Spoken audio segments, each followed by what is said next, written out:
Shalom saudara-saudara. Kali ini saya pakai saudara ya, biasanya om tante. Ya, saya mengucap syukur hari ini bisa ada di tempat ini, bisa menyembah Tuhan bersama-sama, bisa menikmati Tuhan bareng-bareng dengan tubuh Kristus. Saudara bersukacita hari ini? Amin ya.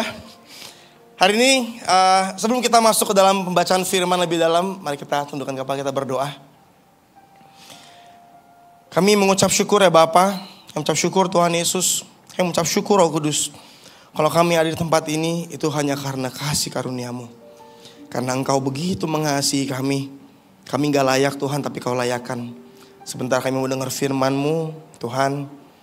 Kami perlu anugerah-Mu, kami butuh Engkau untuk mengerti firman-Mu. Biar firman-Mu itu mengubahkan hidup kami. Bukakan mata hati kami Tuhan, supaya kami punya hati yang lembut untuk menerima perkataan-Mu. Terima kasih Tuhan Yesus, dalam nama kami berdoa. Amin. Ya. Kita memasuki minggu yang terakhir di bulan ini. Masih ingat tema bulanan ini Bapak Ibu? Komunitas yang sepakat ya. Minggu ini kita akan membahas tentang komunitas yang sepakat menghidupi Injil ya. Bilang sama kanan kirinya, menghidupi Injil ya. Bicara tentang Injil, kita biasa teringat tentang Injil itu kabar baik gitu ya. Injil itu kekuatan Allah yang menyelamatkan setiap orang yang percaya. Ketika ingat Injil mungkin kita bisa ingatnya, Injil ini topik awal kekristenan, level satunya gitu misalnya. Ketika Injil, pembicaraan tentang Injil kita ingat bisa jadi tentang SPK. Tapi saya mau katakan bahwa, bukan saya katakan sih, kayak Paulus ya. Injil adalah berita yang sangat penting. Kita mau sama-sama baca firman Tuhan di 1 Korintus 15 ayat 3-4. Kita baca bersama-sama, 2, 3. Sebab yang sangat penting telah kusampaikan kepadamu, yaitu apa yang telah kuterima sendiri, ialah bahwa Kristus telah mati karena dosa-dosa kita, sesuai dengan kitab suci, bahwa Ia telah dikuburkan dan bahwa Ia telah dibangkitkan pada hari yang ketiga sesuai dengan kitab suci. Jadi Rasul Paulus dia lagi ngajar kepada jemaat-jemaat di Korintus. Katanya, sebab yang sangat penting telah kusampaikan kepadamu. Lalu apa katanya? Kristus telah mati karena dosa-dosa kita, telah dikuburkan dan telah dibangkitkan. Inilah berita Injil itu Bapak Ibu. Berita Injil yang sangat penting, katanya sangat penting ya. Dalam bahasa aslinya dibilang protois, dari kata protos. Artinya the foremost, the most important. Jadi kita bisa tafsirkan Rasul Paulus lagi ngajar kepada jemaat di Korintus, termasuk kepada kita hari ini, bahwa berita Injil adalah berita yang paling penting. Bukan artinya topik yang lain gak penting, tapi ini berita yang sangat mendasari seluruh topik-topik yang ada dalam kehidupan Kristen kita. Kita ada di sini karena Injil. Amin. Karena Kristus mati bagi kita. Kita memuridkan karena Injil. Kita berkomsel karena Injil. Seluruh kehidupan kita dimulai karena Injil.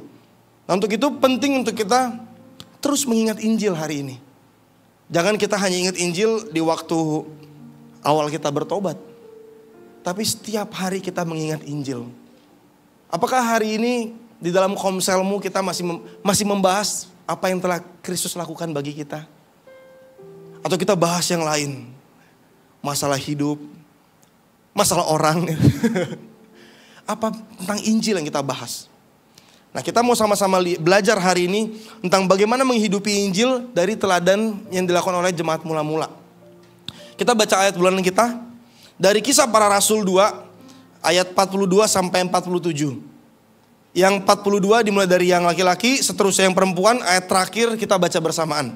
2, 3. Mereka bertekun dalam pengajaran rasul-rasul dan dalam persekutuan, dan mereka selalu berkumpul untuk memecahkan roti dan berdoa.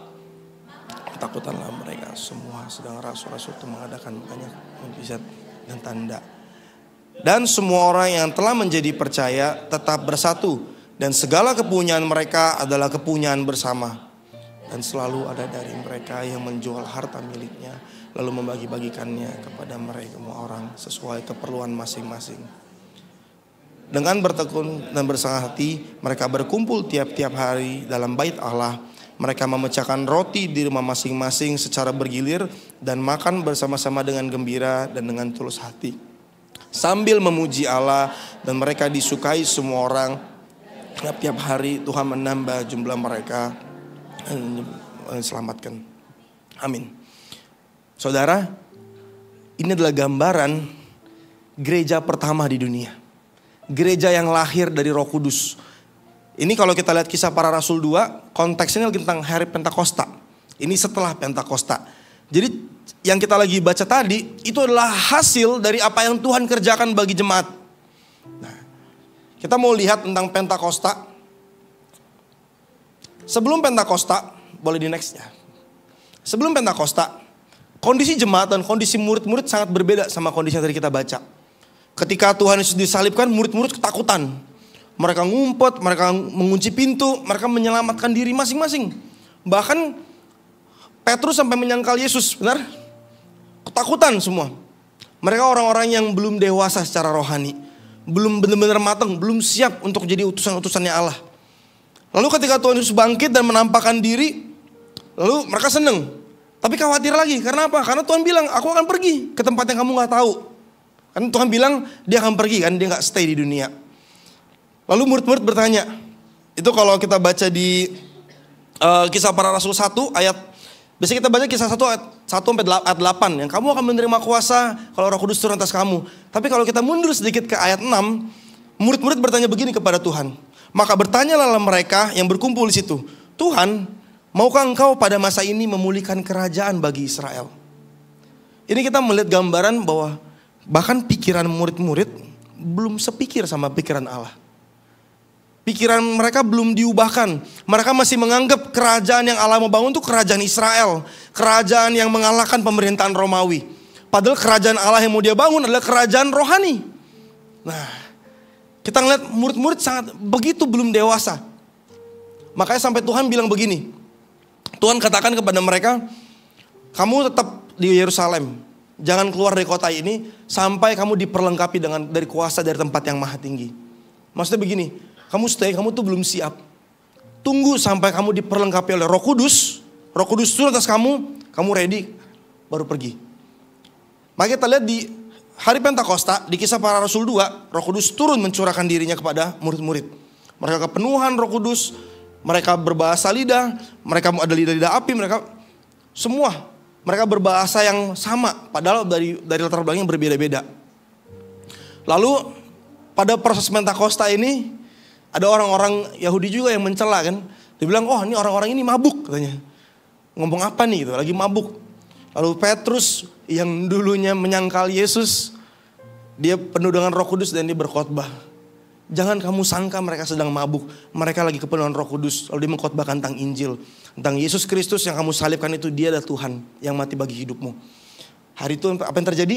3.000 orang bertobat, memberi diri untuk dibaptis. Lalu setelahnya, inilah yang tadi kita baca. Setelah Pentakosta, cara hidup jemaat berubah.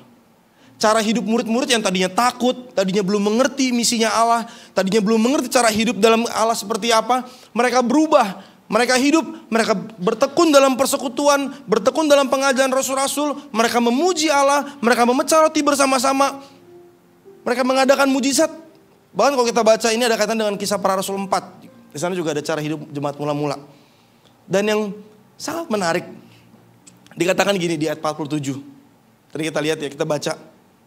Sambil memuji Allah dan mereka disukai semua orang. Dan tiap-tiap hari Tuhan menambah jumlah mereka dengan orang yang diselamatkan.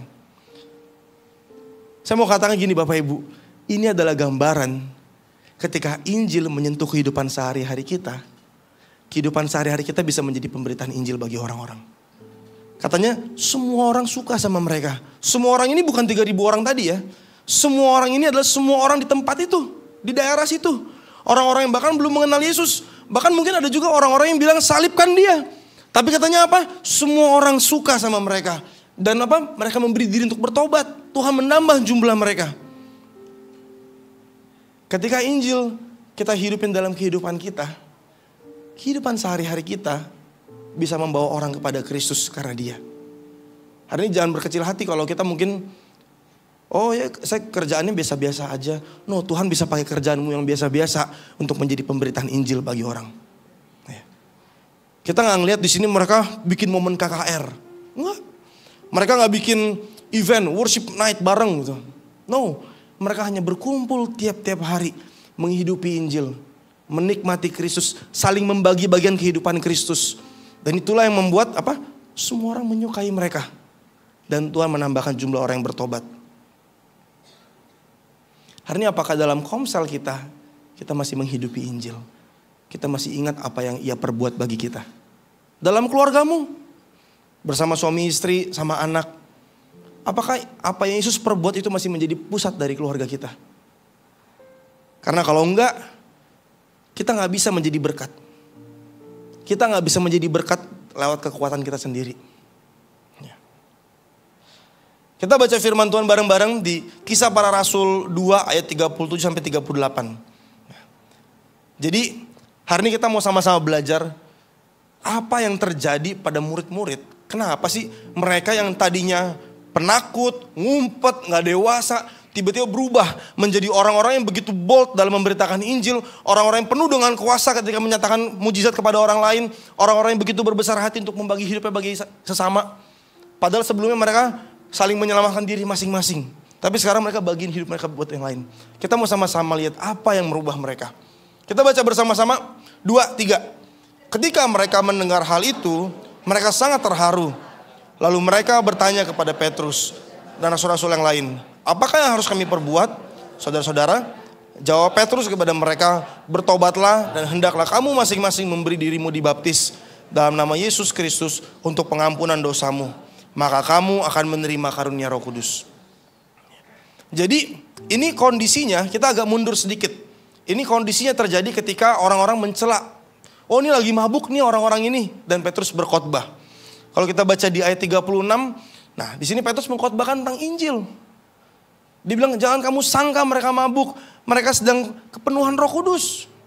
Lalu dia menceritakan tentang Yesus dan apa yang dia perbuat. Yesus Kristus yang kamu salibkan itu, Dialah Tuhan yang mati untuk bagimu, menebus dosa-dosa kita. Lalu mendengar Injil, sangat terharulah hati mereka. Kalau kita lihat dari bahasa Inggrisnya, kata sangat terharu ini katanya begitu, tertulisnya begini. They were cut to the heart. Hati mereka teriris mendengar Injil.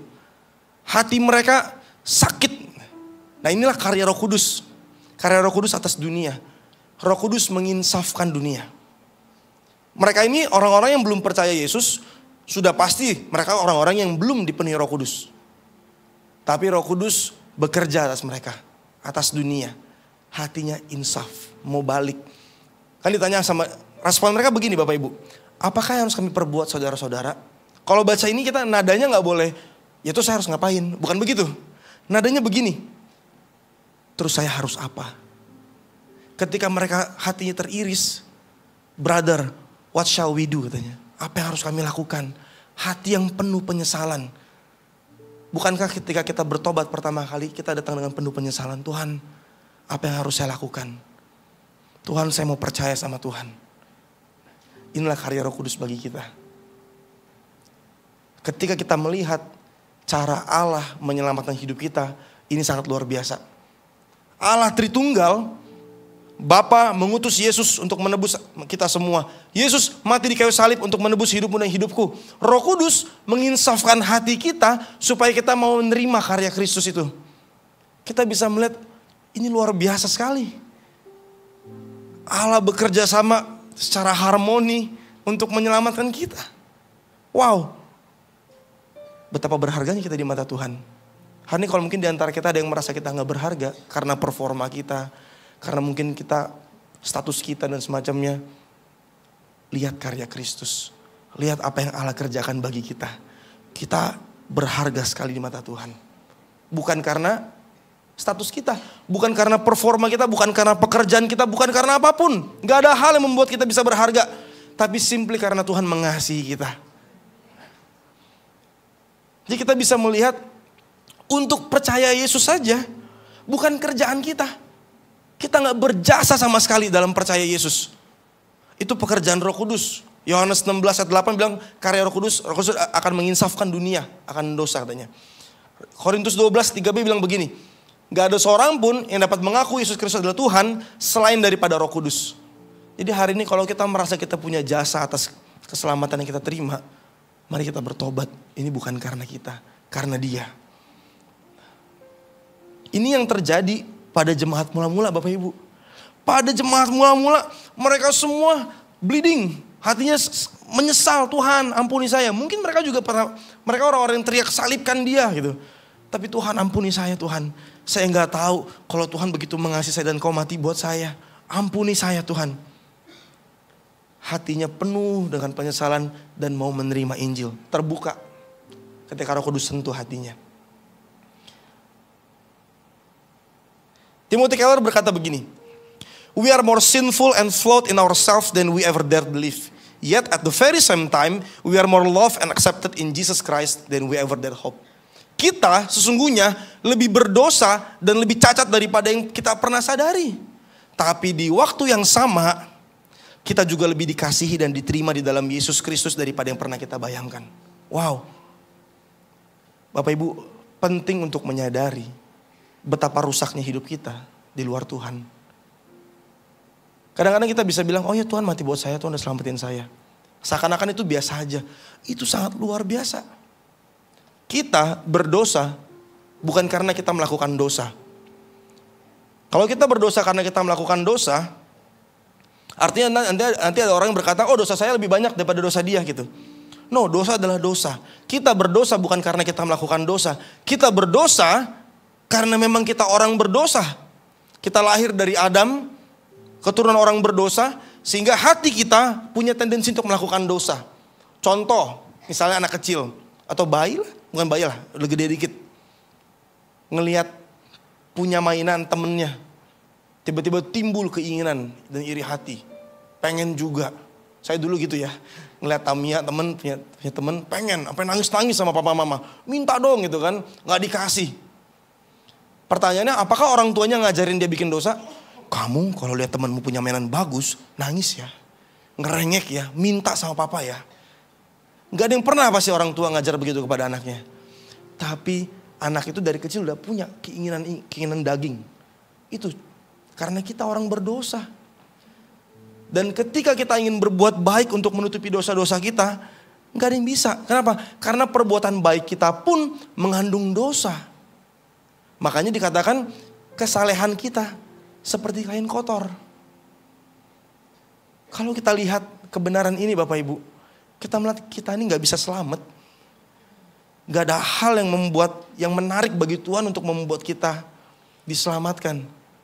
Hanya karena kasih karunia-Nya.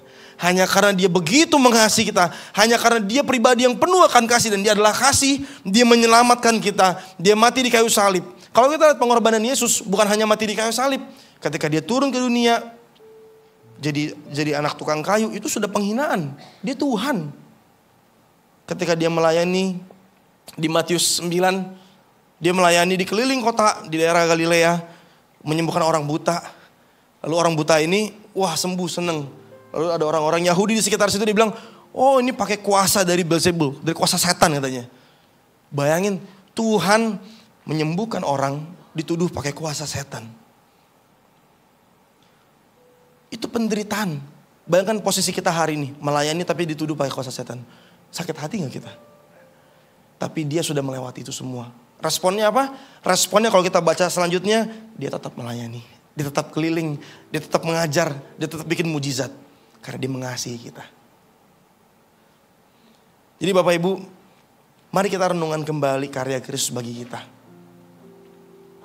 Dalam membicarakan tentang Injil, ada satu prinsip namanya indikatif mendahului imperatif.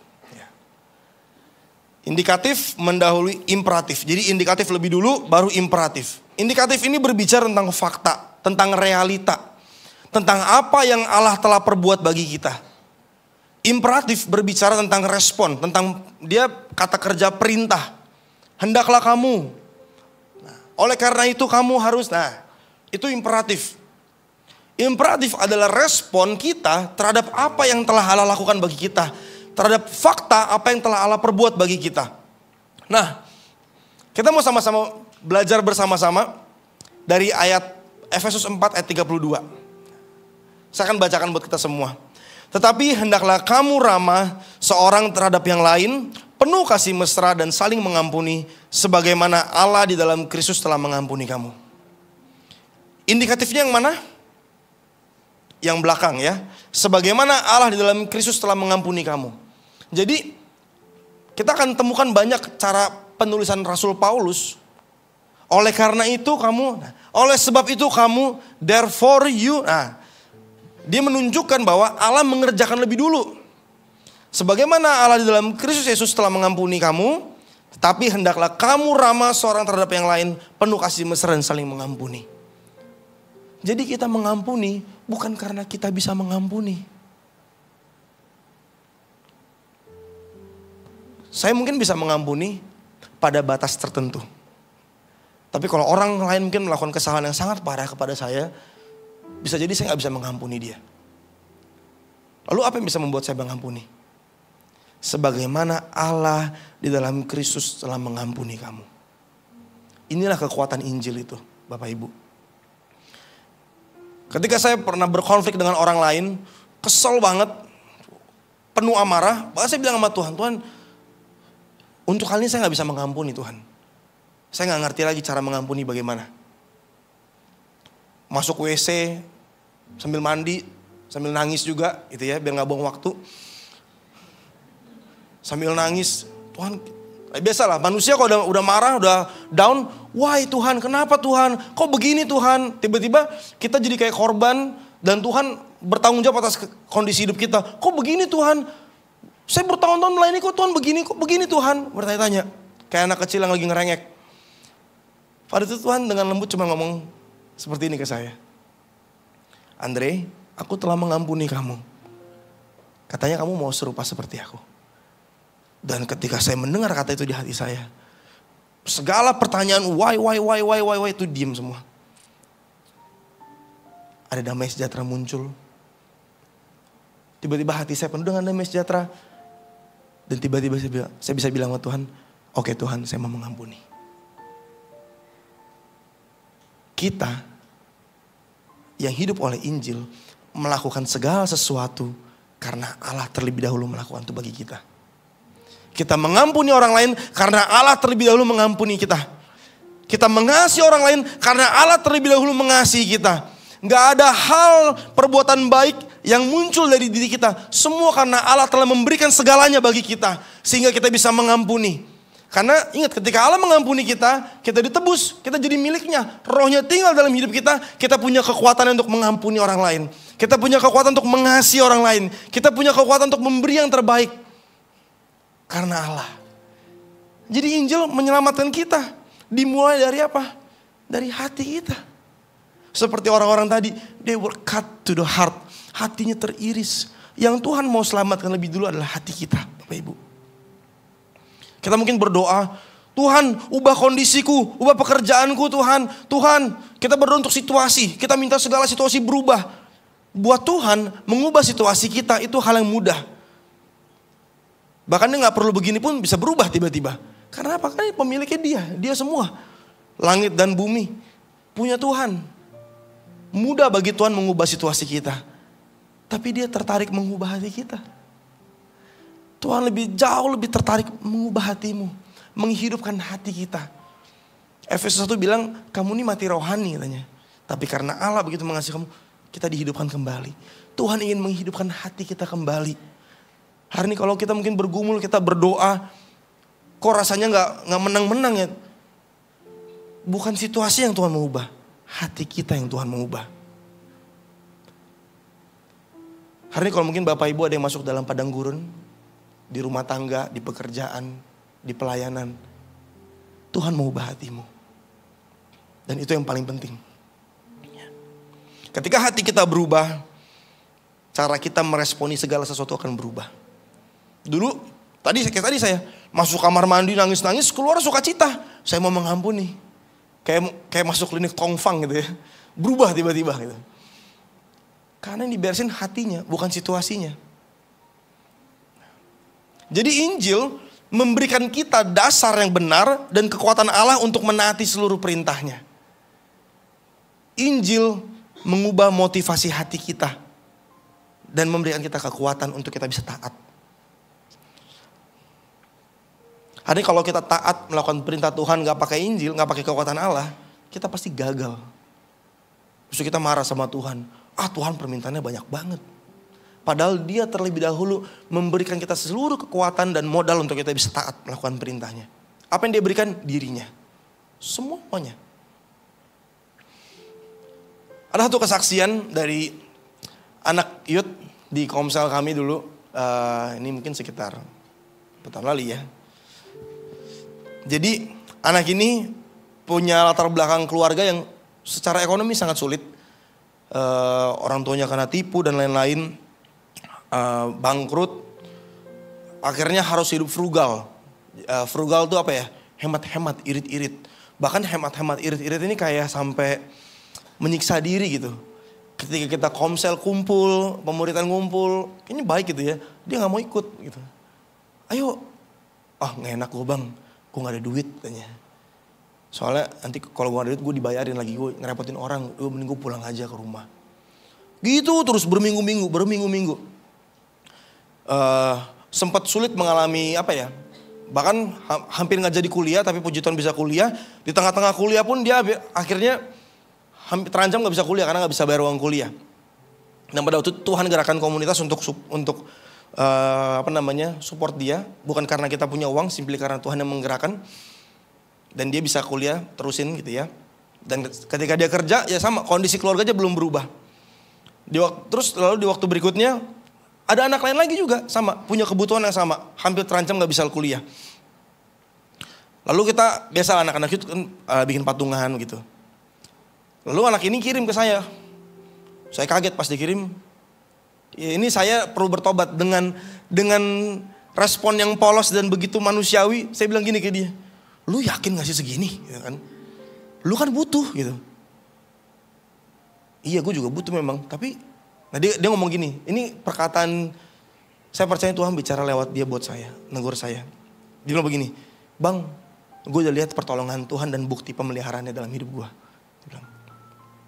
Dan hari ini Tuhan taruh di hati gue untuk bless. Memang gue butuh, tapi Tuhan sudah buktikan dia akan pelihara hidup gue dan dia akan pelihara terus. Yang spektakuler dari kisah ini Bapak Ibu, bukan akhirnya semua orang bisa kuliah. Itu hal yang baik. Tapi yang spektakuler dari kisah ini adalah, ini kisah nyata ya. Yang spektakuler adalah Tuhan mengubahkan hati seseorang hingga cara hidupnya berubah. Darinya frugal, darinya takut keluarin uang, bahkan tanda kutip menyiksa diri sendiri, gak mau keluarin uang, sampai akhirnya dia bisa mengeluarkan uang yang begitu besar, yang dia gak keluarkan buat diri sendiri, untuk orang lain, simply karena Tuhan minta, saya mau taat. Kenapa ada kekuatan itu? Karena dia telah melihat apa yang Allah kerjakan baginya. Hari ini saya percaya bahwa Tuhan akan terus mengubahkan hati kita. Hati kita sebagai seorang suami, sebagai seorang istri, sebagai seorang anak, sebagai orang tua, sebagai pemimpin, sebagai PKS, sebagai pelayan, apapun. Dia akan terus murnikan hati kita. Roma 11 ayat 36. Kita baca bersama-sama. Sebab segala sesuatu adalah dari Dia dan oleh Dia dan kepada Dia. Bagi Dialah kemuliaan sampai selama-lamanya. Inilah Injil itu jadi Bapak Ibu. Segala sesuatu dari Dia. Alasan kita melakukan segala sesuatu karena Dia terlebih dahulu melakukan kepada kita. Inilah keunikannya kekristenan. Agama-agama lain mengajarkan bahwa kita harus berbuat segala sesuatu untuk diterima oleh Allah. Kita berbuat untuk dapat masuk surga. Tapi Kristus, Dia memberikan segala-galanya terlebih dahulu supaya kita bisa melakukan perintahnya. Inilah keunikan kekristenan. Bukan kita yang memperbuat sesuatu bagi Allah. Tapi Allah yang mengerjakan segalanya bagi kita.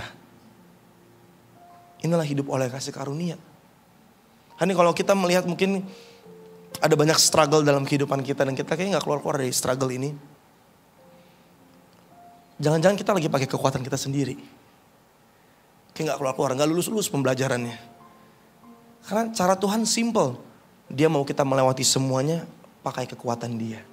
Oleh Dia, oleh kekuatannya kita melewati itu semua.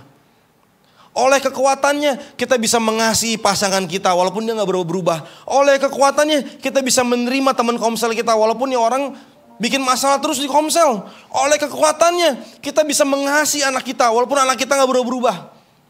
Oleh kekuatannya seorang anak bisa hormat sama orang tuanya walaupun menurut dia orang tuanya gak layak untuk dihormati. Injil ini berbicara buat semua orang. Bukan hanya untuk orang tua, bukan hanya untuk anak-anak. Semua orang. Bukan hanya untuk memimpin, bukan hanya untuk orang baru atau jemaat baru. Untuk semua orang Tuhan mau mengubahkan hati kita supaya cara hidup kita berubah. Dan inilah yang dilakukan oleh jemaat-jemaat mula-mula itu. Roma 11 ini adalah indikatifnya dari Bapak Ibu. Ini adalah fakta tentang apa yang Allah telah perbuat bagi kita. Tadi setelah indikatif ada apa? Imperatif. Ada respon perintahnya. Karena segala sesuatu dari dia, oleh dia dan kepada dia. Nah kalau kita baca Roma berikutnya, Roma 12. Ini adalah perintahnya. Jadi kalau Bapak Ibu mungkin membingungkan kan, kok beda pasal gitu ya. Jadi Rasul Paulus ini nulis surat. Kalau kita baca Alkitab itu surat yang ditulis oleh rasul-rasul. Pada waktu itu Rasul Paulus menulis surat gak pakai ayat seperti ini. Seperti kita menulis surat biasa. Cuman memang dibuat seperti ayat supaya kita bisa lebih mudah membacanya. Ada pembagiannya gitu. Tapi ini nyambung. Karena segala sesuatu dari dia dan oleh dia, hendaklah kamu kalau mengasihi jangan pura-pura. Hendaklah kamu mengasihi dengan tulus. Jauhilah yang jahat, lakukanlah yang baik. Karena segala sesuatu dari dia, hendaklah kamu apa? Janganlah kerajinanmu kendor. Karena Allah memberikan segala sesuatu yang kita butuhkan untuk melakukan perintahnya. Maka Tuhan bilang, perbuatlah segala sesuatu dengan seperti untuk Tuhan, bukan untuk manusia. Karena dia telah memberikan segala-galanya buat kita. Kita kadang lupa kita hidup secara otomatis gitu ya. Padahal hari ini saya bisa berdiri ini karena Tuhan. Saya pernah lagi tidur tiba-tiba kram. Tiba-tiba yang wah langsung kenceng betis. Waduh sakit banget. Lagi tidur jam 5 pagi tiba-tiba teriak gitu. Istri sampai kaget semua. Sakitnya sampai siang. Padahal kramnya cuma di pagi hari. Di situ saya baru menyadari bahwa Tuhan saya bisa jalan normal aja tuh anugerah Tuhan ya. Cuman perkara kram dong sakit banget ternyata. Gimana kalau hari ini Tuhan gak kasih kita nafas 1 menit?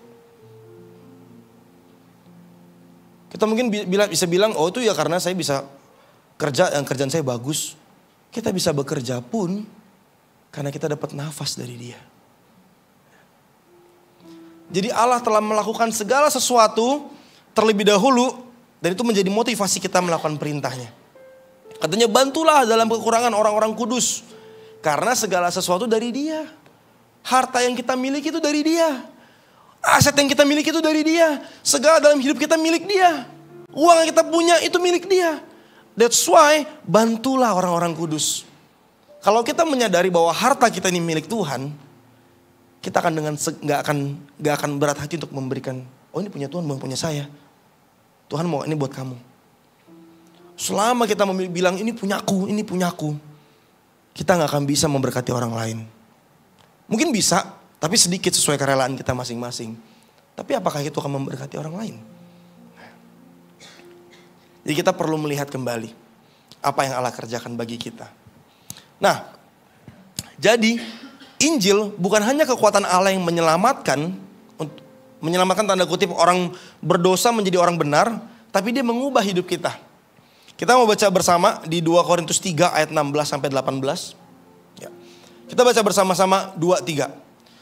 Tapi apabila hati seorang berbalik kepada Tuhan, maka selubung itu diambil daripadanya. Sebab Tuhan adalah roh, dan di mana ada roh Allah, di situ ada kemerdekaan. Dan kita semua mencerminkan kemuliaan Tuhan dengan muka yang tidak berselubung. Dan karena kemuliaan itu datangnya dari Tuhan yang adalah roh, maka kita diubah menjadi serupa dengan gambar anaknya dalam kemuliaan yang semakin besar. Jadi Injil bukan hanya mengubah status kita dari orang berdosa menjadi orang merdeka. That's it, saya orang Kristen, saya percaya saya masuk surga. No. Keselamatan kita terus berjalan. Injil mengubah kita menjadi serupa dengan gambaran anaknya. Serupa dengan Yesus.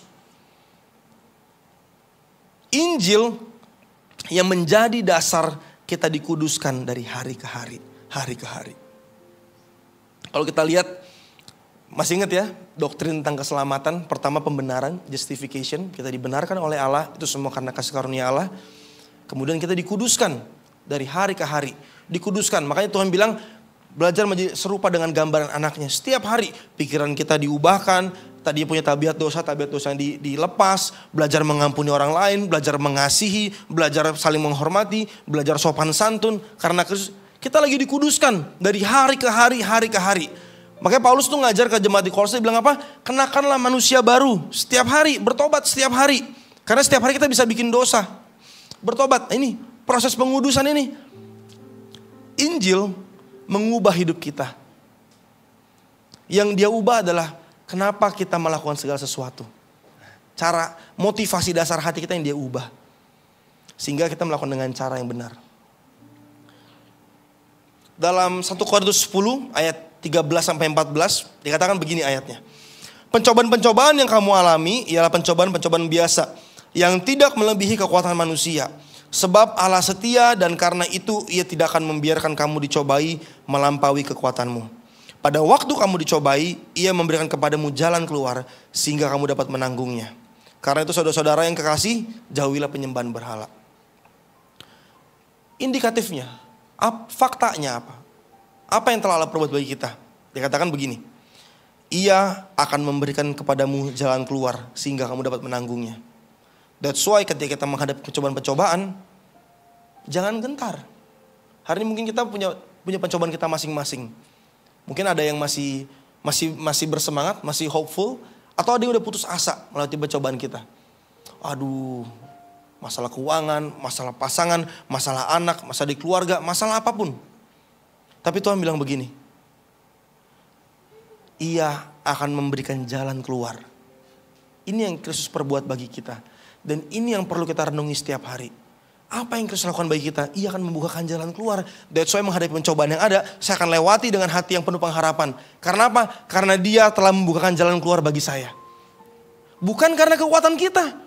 Kadang-kadang kita berusaha keluar dari pencobaan-pencobaan ada pakai kekuatan kita. Kita berusaha untuk bisa menang. Kita berusaha bisa keluar. Kita bekerja begitu keras. Tapi ketika gak ada kasih karunia Tuhan di situ, kita gak akan bisa lakukan itu. Tuhan bilang, lihat aku, lihat apa yang telah aku perbuat. Aku membukakan kamu jalan keluar, berharap padaku. Oleh karena itu jauhilah penyembahan berhala. Apa penyembahan berhala zaman sekarang? Kalau di youth kita bisa bilang, oh main game, nonton. Tapi kayak orang tua sekarang juga suka nonton ya. Drama Korea kayak sudah menjangkau generasi X kayaknya ya. Drama Cina gitu ya.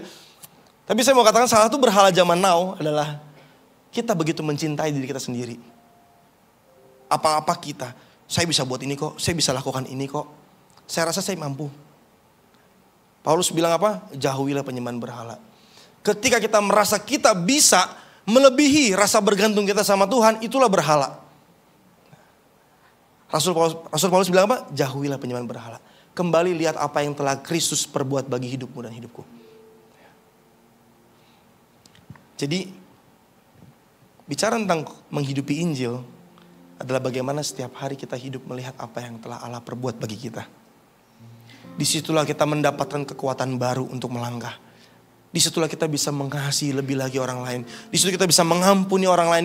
Disitu kita bisa menerima orang lain lebih lagi. Disitu kita bisa punya kekuatan baru untuk pergi menjangkau orang lain. Kalau sekarang tiba-tiba kita bicara amanat agung misalnya. Pergilah jadikanlah semua bangsa muridku dan baptislah mereka dalam nama Bapa, Anak dan Roh Kudus dan ajarlah mereka melakukan segala sesuatu yang telah aku ajarkan kepadamu dan ketahuilah aku menyertai kamu sampai kepada akhir zaman. Kalau kita lihat perintah agung itu rasanya mungkin menakutkan. Aduh, gimana saya pergi? Mungkin kita langsung berpikir pakai modal apa perginya? Saya bisa ngomong apa? Saya bisa jadi berkat apa buat orang lain? Tapi kalau kita lihat apa yang telah Ia perbuat di ayat sebelumnya dikatakan begini. Segala kuasa di bumi dan di sorga diberikan kepadaku. Karena itu pergilah. Lalu di akhir katakan, aku menyertai kamu. Hari ini Bapak Ibu, yang memanggil kita adalah Allah yang agung, yang penuh kuasa. Dan itu yang perlu kita lihat. Ketika Allah yang penuh kuasa, Allah yang agung, Allah yang mati dan bangkit bagi hidup kita, yang memanggil kita untuk pergi menjadikan semua bangsa murid Kristus, itu sudah cukup untuk membuat kita yakin kita untuk pergi. Itu cukup, itu kekuatan yang baru yang kita pegang untuk kita pergi memberitakan Injil. Kita gak memberitakan Injil dengan hikmat kita sendiri, dengan kepintaran kita. oh kalau ngomong sama orang begini nih, salahnya harus begini nih, harus begini. No, kita pergi dengan kekuatan yang penuh daripada Roh Kudus, daripada Allah, daripada Kristus. Kita pergi dengan kekuatan Allah. Karena Injil adalah kekuatan Allah katanya. Jadi hari ini, masihkah kita menikmati apa yang telah Allah perbuat bagi kita? Di dalam komsel, dalam rumah tanggamu, masih kita mengingat hal ini? Atau kita begitu sure dengan banyak hal informasi yang lain? Apa yang membuat seseorang gagal menghidupi Injil? Efesus 2 ayat 8 sampai 9. Kita baca bersama-sama. 2, 3. Sebab karena kasih karunia kamu diselamatkan oleh iman. Itu bukan hasil usahamu, tetapi pemberian Allah. Itu bukan hasil pekerjaanmu, jangan ada orang yang memegahkan diri. Kalau kita baca ayat ini biasanya ayat yang dipakai untuk di kelas SPK yang pertama, bicara tentang keselamatan. Oh, kita diselamatkan karena iman. Tapi sebenarnya ada perintah dalam ayat ini. Fakta apa yang telah Allah kerjakan bagi kita? Ayat 8. Ia menyelamatkan kita itu karena kasih karunia dari Dia. Itu pemberian Allah untuk kita. Tapi apa perintahnya bagi kita? Kita biasanya sure dengan ayat 8. Oh, karena kasih karunia Tuhan, terima kasih. Tapi jangan salah, ini ayat ini sepaket. Ada perintah yang Tuhan katakan. Jangan ada orang yang memegahkan diri. Di saat kita mulai memegahkan diri, disitulah kita gagal menghidupi Injil. Di saat kita memegahkan diri, di saat kita merasa diri kita bisa, disitulah kita udah gak menghidup dalam Injil. Kita udah keluar dari jalan kasih karunia. Di saat kita berhenti menyadari dan bergantung pada karya Kristus bagi kita, disitulah kita mulai pakai kekuatan kita sendiri. Dan disitulah kita akan gagal. Kita gak akan bisa memenuhi seluruh perintah Tuhan dengan kekuatan kita. Maka tadi di Roma 11 bilang begini, segala sesuatu dari Dia, oleh Dia dan kepada Dia, bagi Dialah segala kemuliaan. Hari ini kalau kita mungkin di antara kita ada yang sedang pakai kekuatan sendiri menghadapi masalah hidup, menghadapi masalah-masalah di komsel, masalah-masalah di pemuritan, menghadapi orang-orang yang gak mau bertobat, bolak-balik jatuh dalam dosa, jugul pula gitu kan. Nah, hari ini kita gak bisa pakai cara kita. Kita perlu kasih karunia Tuhan. Dialah sumber kekuatan itu untuk kita bisa melangkah lebih jauh. Bahkan sampai finishing well. Ketika kita berhenti menyadari dan bergantung sama karya Kristus bagi kita, dan kita pakai kekuatan kita sendiri, mungkin disitulah momen kita merasa kita benar.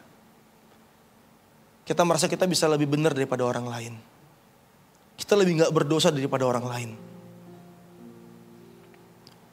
Di dalam komunitas, dalam komsel, saya pastikan pasti ada orang-orang yang menyakiti hati kita. Itu nggak terhindarkan Bapak Ibu. Itu pastilah. Yang semestinya mungkin merasakan gitu ya. Tapi nggak apa-apa. Itu pemurnian buat kita. Ketika mungkin ada orang-orang yang nggak menyenangkan, orang-orang yang menyakiti kita, orang-orang yang bikin dosa, bahkan di pandangan kita lebih berdosa daripada kita. Meskipun mereka berdosa, tapi kita gak lebih benar dari mereka. Karena kita ini sama-sama orang berdosa. Kita sama-sama orang yang karena kitalah Yesus harus mati di kayu salib. Kalau kita merasa sedikit aja kita lebih benar daripada orang lain, disitulah momen kita udah merasa kita berjasa atas keselamatan kita. Nyatanya tidak. Untuk kita percaya Yesus saja Roh Kudus yang mengerjakan di hati kita. Dia menginsafkan hati kita. Kita gak percaya Yesus dengan logika kita. Memang logika awalnya dibutuhkan. Tapi semua dimulai dari hati kita. Ada dorongan mau percaya kepada Dia. Ketika kita pakai kekuatan kita sendiri, akan ada kita gak mampu melakukan segala sesuatu, muncul topeng rohani dalam hidup kita. Contohnya gini, yang paling sering muncul, ada mode rohani dalam hidup kita. Kalau di gereja, shalom. Sampai kantor, beda lagi. Sampai rumah, beda lagi. Kalau Bapak Ibu mau tahu kehidupan saya yang aslinya, jangan tanya saya, tanya istri saya. Dia yang tahu tuh, kalau saya lagi ngedumel lah, inilah. Berantem gara-gara masak bakwan kebanyakan lah, bingung siapa yang ngabisin, wah marah-marah. Ya, yang sekarang Bapak Ibu lihat saya bisa berkhotbah di sini, tapi kalau di rumah saya bisa berantem gara-gara bakwan gitu ya. Hal yang gak penting, tapi itulah kita apa adanya. Hari ini kalau mau lihat hidup kita aslinya gimana, coba cek bagaimana kita hidup di rumah. Sebagai seorang suami, sebagai seorang bapak, apakah kita benar-benar mengayomi anak kita seperti kita mengayomi jemaat? Apakah kita benar-benar mengasihi orang lain seperti kita bilang, Shalom apa kabar? Kamu gimana, sehat? Sampai rumah kita gak begitu. Ada mode rohani, ada mode sekuler. Jadi ada dualisme dalam hidup kita. Karena kita sedang pakai kekuatan kita. Kita gak akan mampu terus-terusan stay dalam identitas Injil itu sebagai anak Allah kalau kita pakai kekuatan kita. Nah, ini hal yang menarik yang terjadi pada jemaat mula-mula. Boleh di next slide-nya. Di cara jemaat mula-mula tadi kita lihat mereka bertekun tiap-tiap hari. Mereka menyembah Tuhan, mereka setia dalam pengajaran rasul-rasul, mereka berdoa, mereka memecah roti, mereka membagi bagian harta miliknya, jual properti buat bagiin ke yang lain. Tapi ayat yang menarik di ayat 46. Saya bacakan. Dengan bertekun dan dengan sehati mereka berkumpul tiap-tiap hari dalam bait Allah. Mereka memecahkan roti di rumah masing-masing secara bergilir dan makan bersama-sama dengan gembira dan dengan tulus hati. Kata tulus hati di sini diambil dari dua kata, apelotes dan kardias. Apelotes ini bicara kesederhanaan, bicara ketulusan, bicara kemurnian tanpa kepura-puraan. Di bahasa Inggrisnya dibilang with a singleness of heart katanya. Cuman satu intensi hatinya. Tadi kita lihat intensi hati mereka cuman satu, memuliakan Kristus. Kardias bicara hati. Jadi kita bisa melihat jemaat mula-mula yang tadinya tanda kutip pengecut, tadinya menyalibkan Yesus, tadinya menyelamatkan diri sendiri, gak mau hidup buat orang lain. Hari ini diubahkan bahkan sampai ke level ini. Sampai ke mereka membagi bagian harta miliknya dengan ketulusan hati tanpa kepura-puraan. Tanpa ada agenda lain. Inilah yang membuat orang-orang sekitar di sana senang sama mereka. Mereka menikmati kasih Kristus yang begitu otentik lewat jemaat mula-mula. Sehingga tiap-tiap hari orang bertobat. Hari ini apakah kita masih menjadi pribadi yang otentik ketika datang ke gereja? Atau kita kita punya topeng-topeng? Persona ketika di gereja, persona ketika di kantor, persona yang ngobrol sama istri, sama suami, persona yang ngobrol sama anak, beda semua. Jadilah pribadi yang otentik.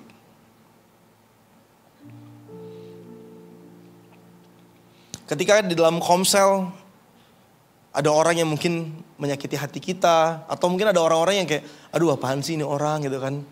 Datang terlambat, ngomong gak jelas. Pas diajak ngomong kita mungkin bisa ketawa-ketawa korporat ya. Iya gitu. Ya dalam hati kayak, aduh lama banget ngomongnya nih gitu kan. Kita kesel dalam hati kita. Apakah itu benar-benar kasih? Apakah kita benar-benar mengasihi? Apakah itu yang ditunjukkan sama Kristus?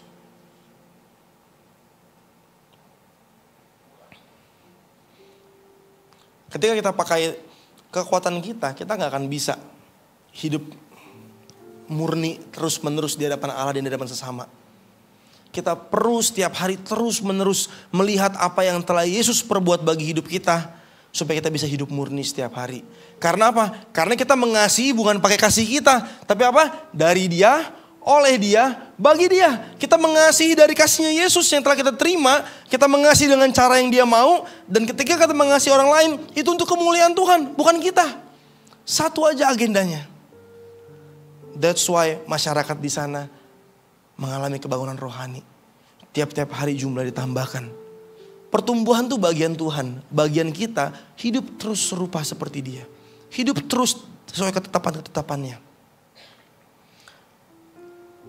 Ketika kita hidup dengan kekuatan kita, Bapak Ibu. Kita hidup pakai perbuatan kita. Anggaplah kita berhasil melakukan segala sesuatu. Kita melayani dengan kekuatan kita. Berhasil. Gitu ya. Wah orang-orang gimana gitu ya. Responnya bagus. Atau di pekerjaan kita hasilnya bagus. Kita bisa menjadi sombong. Kita bisa menjadi bangga. Oh saya bisa ya ternyata ya. Oh saya mampu ternyata. Dan kita pikir kita sudah berhasil. Nyatanya kita sedang jatuh dalam kesombongan. Itu bukan keberhasilan. Itu kegagalan. Dan apa yang terjadi ketika kita gagal? Ketika kita berusaha pakai kekuatan kita dan kita gagal, kita bisa kena identitasnya. Saya emang gak mampu lah, emang gak bisa lah, udahlah. Jadi minder, jadi dosa juga. Tapi coba apa sebaliknya? Ketika kita bergantung sama kasih karunia Tuhan, jika kita berhasil, kita akan katakan apa? Engkau baik Tuhan, ini karenamu. Kita memuliakan Tuhan dengan apa yang kita perbuat hari ini. Loh, terus kalau gagal bagaimana? Kalau kita gagal, kita bisa bilang, Tuhan, thank you kalau hari ini aku gagal, tapi itu gak merubah identitasku. Aku tetap pribadi yang dikasih oleh Tuhan. Aku tetap pribadi yang Tuhan kasih dan itu cukup buatku. Penting untuk kita punya dasar yang benar. Jadi hari ini Bapak Ibu, mari kita kembali hidup oleh Injil. Dalam komselmu, dalam keluargamu, apa yang kita bahas? Masalah? Atau masalah orang? Masalah dunia? Atau kita kembali mengingat apa yang telah Kristus perbuat bagi kita. Dikatakan mereka setia bersekutu dalam pemecahan roti. Memecah roti itu bicara apa? Bicara apa yang Yesus perbuat bagi kita. Ketika kita ambil roti perjamuan, Tuhan mengajar apa? Inilah tubuhku yang diserahkan bagi kamu. Perbuatlah ini setiap kali kamu memakannya menjadi peringatan akan aku. Setiap kali mereka berkumpul, mereka mengingat Yesus dan apa yang ia perbuat. Ketika mereka mengingat Yesus, mereka membagi bagian kehidupan Kristus kepada anak mereka, kepada teman mereka, membagikan kasih Kristus, membagikan aroma Kristus bagi mereka, sehingga hidup mereka diubahkan. Hari ini kalau kita menemukan mungkin komunitas kita, keluarga kita udah keluar jalur begitu jauh, gak ada waktu terlambat. Kembali mengingat apa yang Yesus lakukan bagi kita. Kembali mengingat perbuatannya bagi kita. Untuk itu kita akan tutup dengan membaca ayat ini. Roma 11 ayat 36. Sebab segala sesuatu adalah dari Dia dan oleh Dia dan kepada Dia. Bagi Dialah kemuliaan sampai selama-lamanya.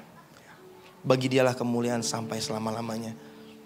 Hari ini ketika menyiapkan firman ini, saya berdoa Tuhan mau bicara apa untuk jemaat.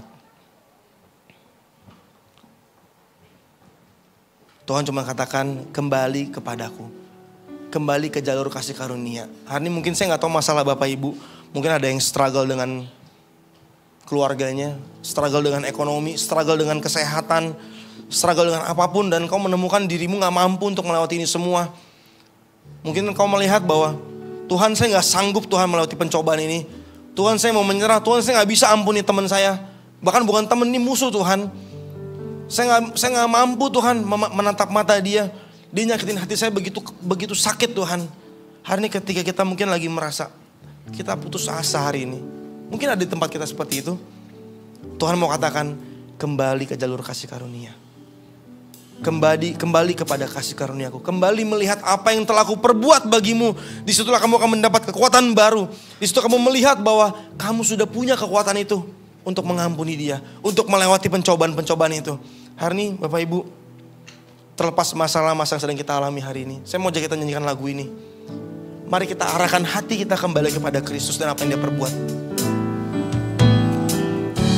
Saat ku menyembahmu,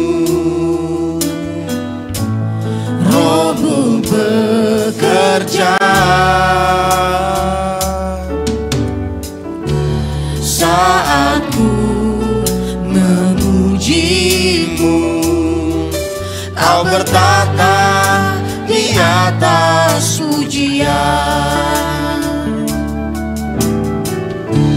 Saat ku menyembahmu, Roh-Mu bekerja. Saat ku memujimu, Kau bertata di atas pujian. Ku angkat hatiku, ku pandang kekudusan-Mu. Saat ku sembah, ku puji-Mu, ku rasakan kehadiran-Mu Tuhan. Ku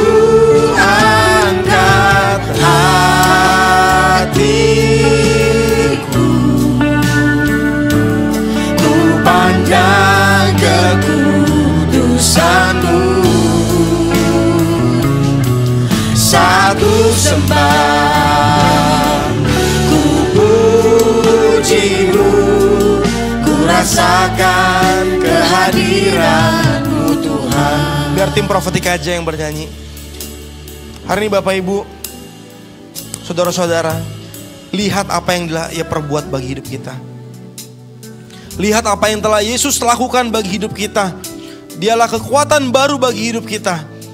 Ketika mungkin kita dalam masa-masa yang sulit, hari ini ketika engkau melihat hidupmu engkau putus asa, hari ini berbaliklah, lihat apa yang telah Yesus perbuat bagimu.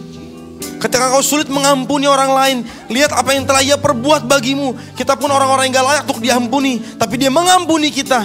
Di sana ada kekuatan baru untuk kita bisa mengampuni orang lain. Hani, alihkan pandanganmu kepadanya. Alihkan pandanganmu kepadanya. Alihkan pandanganmu kepadanya. Ingat apa yang telah Ia perbuat bagimu. Apa yang telah Ia perbuat bagi keluargamu. Apa yang telah Ia perbuat bagi masa mudamu. Apa yang Ia perbuat, ingat apa yang telah Ia perbuat. Pujian, angkat hatiku, ku pandang kekudusan-Mu.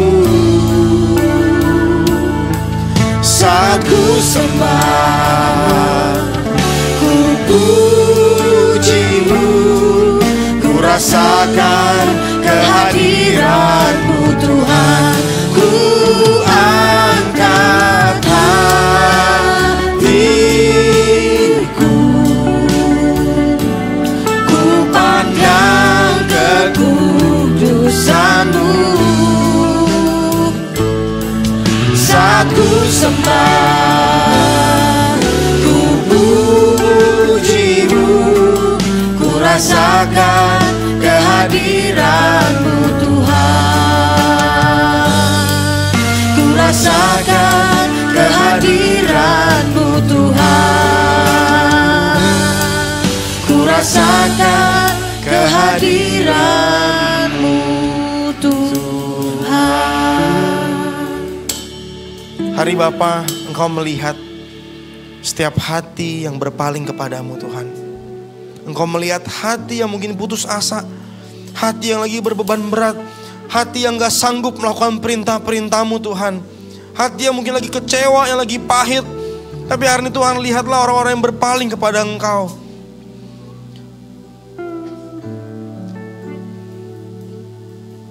Lihatlah dia. Lihatlah kuasa pengampunannya.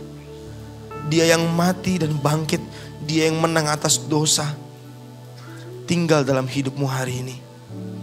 Sehingga engkau mampu menang atas dosa. Sehingga engkau mampu mengerjakan panggilannya. Sehingga engkau mampu menyelesaikan amanat agung dalam hidupmu.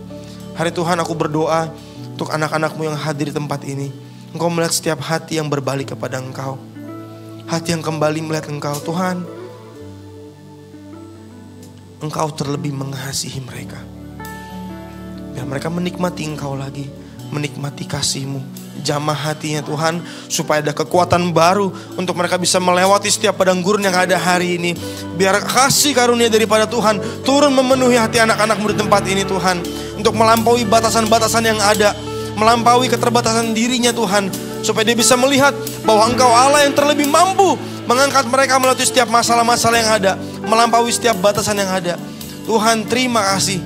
Kami percaya karena kami sudah menerima Engkau. Kami menerima berkat yang terbesar yang boleh bisa kami terima. Itu pribadi-Mu Tuhan yang tinggal dalam hidup kami. Tuhan, bagian kami hari ini kami mau terus mengucap syukur. Kami mau menikmati Engkau Tuhan. Dalam masa-masa yang sulit sekalipun kami mau katakan Engkau Allah yang baik. Kami telah mengecap kasih-Mu Tuhan. Karena Engkau teramat baik dan Engkau selalu baik dalam hidup kami. Terima kasih Tuhan Yesus. Terima kasih buat firman-Mu. Meteraikan Tuhan supaya ini menjadi pedoman hidup kami setiap hari. Hidup kami diubahkan. Dalam nama kami berdoa. Amin.